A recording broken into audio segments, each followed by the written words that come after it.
Medical store ಹಾಗೂ ice cream, milk parlour ಅಂಗಡಿಗಳ ಬೀಗ ಮುರಿದು ಹಣ, ಮೊಬೈಲ್ ಹಾಗೂ ಇತರೆ ವಸ್ತುಗಳನ್ನು 3 ಮಂದಿಯ ಕಳ್ಳರ ಗುಂಪೊಂದು ದೋಚಿ ಪರಾರಿಯಾಗಿರುವ ಘಟನೆ ಬುಧವಾರ ರಾತ್ರಿ ಮಳವಳ್ಳಿ ಪಟ್ಟಣದಲ್ಲಿ ನಡೆದಿದೆ.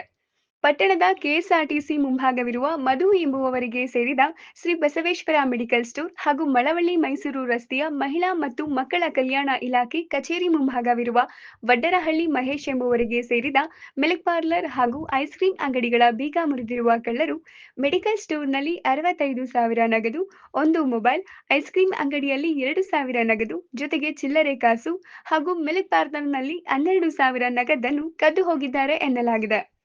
ಬುಧವಾರ ರಾತ್ರಿ 11:57ರಲ್ಲಿ ಕಾರೊಂದರಲ್ಲಿ ಬಂದ 3 ಮಂದಿ ಕಳ್ಳರು ಬಸವೇಶ್ವರ ಮೆಡಿಕಲ್ ಸ್ಟೋರ್ ಸೈಡ್ ಬಾಗಿಲಿನ ಬೀಗವನ್ನು ಕಬ್ಬಿಣದ ರಾಟಿಯಿಂದ ಹೊಡೆದು ಮುರಿದು ಒಳನುಗ್ಗಿ ಅಂಗಡಿಯಲ್ಲಿದ್ದ ಹಣವನ್ನು ದೋಚುತ್ತಿರುವುದು, ಒಬ್ಬ ಕಳ್ಳ ಕಾರಿನಲ್ಲಿಯೇ ಕುಳಿತಿರುವುದು, ಮತ್ತೊಬ್ಬ ಕಳ್ಳ ರಸ್ತೆಯಲ್ಲಿ ನಿಂತು ಯಾರಾದರೂ ಬರುತ್ತಾರೆ ಎಂದು ನೋಡುತ್ತಿರುವುದು ಹಾಗೂ ಪಾರ್ಲರ್ ಬಳಿ ಕಳ್ಳತನ ಮಾಡುತ್ತಿದ್ದ ವೇಳೆ ಗಸ್ತಿನಲ್ಲಿದ್ದ ಪೊಲೀಸರು ಬರುತ್ತಿದ್ದಂತೆ ಸ್ಥಳದಿಂದ ಪರಾರಿಯಾದ ದೃಶ್ಯ ಸಿಸಿಟಿವಿಯಲ್ಲಿ ಸೆರೆಯಾಗಿದೆ.